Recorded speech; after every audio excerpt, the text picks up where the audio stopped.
এই যে 31st night আসছে, আমাদের অনেক যুবক ভাই এই মাহফিলেও থাকতে পারেন, অনেক ভাই এখানেও থাকতে পারেন যে এটাকে আপনি উৎসব হিসাবে গ্রহণ করবেন। উৎসব হিসাবে গ্রহণ করার আগে কয়েকটা কথা জেনে রাখেন। প্রথম কথা হলো, বছরের প্রথম দিন, এই দিনটাকে উৎসবের দিন হিসাবে গ্রহণ করা, এটা একটা ধর্মীয় দৃষ্টিভঙ্গি থেকেই করা হতো পৃথিবীর ইতিহাসে। হাজার হাজার বছর আগে প্যাগানরা, প্রকৃতি পূজারীরা, অগ্নি পূজকরা, তারা এই দিনটাকে উৎসব হিসাবে, উৎসবের দিন হিসাবে উদযাপন করত, বছরের প্রথম দিন। এবং এই উৎসবটা ইরানে হতো, এর নাম ফার্সি ভাষায় বলা হতো নাইরুজ।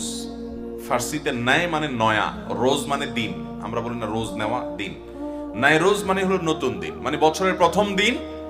এটাকে অগ্নি পূজকরা, প্যাগানরা, প্রকৃতি পূজারীরা এই দিনটাকে, তারা যেহেতু সময়কে, সূর্যকে, এইগুলাকে, অগ্নিকে এরা পূজা করে, এই টাইপের যারা পূজারী যত আছে, তারা বছরের প্রথম দিনটাকে একরকম পূজনীয় দিন হিসাবে এই দিনটাকে নানান উৎসব, আনন্দ ইত্যাদির মাধ্যমে বরণ করে, এটাকে গ্রহণ করে, যাতে করে সারা বছর ভালো থাকতে পারে। ওই বিশ্বাস থেকে তারা প্রথম দিনে এই উৎসবটা করত। এটি শত শত হাজার হাজার বছর ধরে চলে আসছে। গত কয়েক শতাব্দী আগে মাত্র এই ইংরেজি নববর্ষ, যেটা আসলে ইংরেজি না, যেটাকে বলতে হয় খ্রিস্ট বর্ষ, যে ইংরেজি নববর্ষ যেটাকে আমরা বলছি, এটা মূলত ইংরেজি নববর্ষ না, এটা মূলত কোন নববর্ষ? এটা হলো খ্রিস্টাব্দ।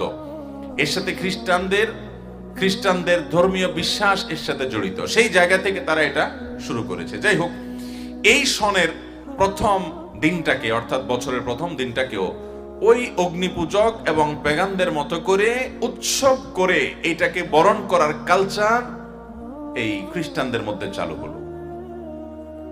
এটা হলো এই নববর্ষ, ইংরেজি নববর্ষ, এটা উদযাপনের ইতিহাস। বা এর আগেও যে অগ্নিপূজকরা, ইরানিয়ানরা হাজার হাজার বছর আগে থেকে বছরের প্রথম দিনটাকে উৎসব হিসাবে, উৎসবের দিন হিসাবে ধার্য করে তারা ফুর্তি বার্তা করে এটাকে একরকম পূজনীয় মনে করে, যাতে করে তারা সারা বছর ভালো থাকতে পারে। সেই বিশ্বাস থেকে তারা, সে আকীদা থেকে তারা এই কাজটা শুরু করে।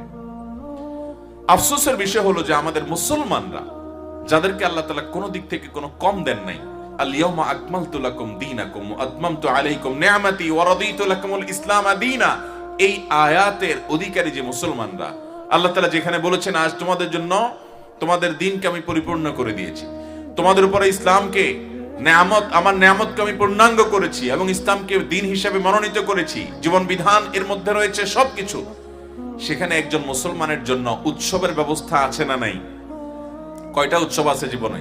বছরে 2টা উৎসব রেখেছেন আল্লাহ তাআলা। আরো বিভিন্ন আনন্দের সময়, সুযোগ, উপলক্ষ, বিবাহ, আকিকা, বিভিন্ন বিষয়কে কেন্দ্র করে ইসলাম রেখেছে। মুসলমানের সন্তান সেই অগ্নিপূজকদের, সে খ্রিস্টানদের পিছে পিছে গিয়ে তাদের মতো করে বছরের প্রথম দিনটাকে উৎসব করার জন্য চেষ্টা করে, এটাকে উৎসবের দিন হিসাবে বানিয়ে রাখে, ঠিক করে। সে জানেও না এর সাথে ধর্ম বিশ্বাসের সম্পর্ক আছে, এর সাথে সময়ের পূজা এবং দিনের পূজা, প্রথম বছরকে পূজনীয় দিন হিসাবে গ্রহণ করার ইতিহাস আছে, এর সাথে শিরকের সম্পর্ক আছে। মুসলমানের সন্তান বেশিরভাগ জানেও না, ফুর্তি করা দরকার করে। মুহতারাম হাজরিন, এর মাধ্যমে অনেক যুবক ইমানি চেতনা হারা হচ্ছে, অনেকে ইমান হারা হচ্ছেন। একজন মুসলমান প্রতিটি কাজ করার আগে তিনি অত্যন্ত বিচক্ষণতার সাথে স্টাডি করবেন, অ্যানালাইসিস করবেন, গবেষণা করবেন যে আমার আদৌ এটা করা উচিত কি উচিত না। ইমানদারের প্রতিটা কাজ হয় নেকামলের পাল্লায় উঠবে, আর না হলে বদামলের পাল্লায় উঠবে। তথাকথিত 31st নাইট উদযাপনের আপনার এই কর্মকাণ্ড, আপনার বিবেককে জিজ্ঞাসা করেন, এটা কি আপনার নেকামলের পাল্লায় উঠবে না বদামলের পাল্লায় উঠবে? বদামলের পাল্লা যদি উঠে, তাহলে একজন ইমানদার যুবক কখনো সেদিকে যেতে পারে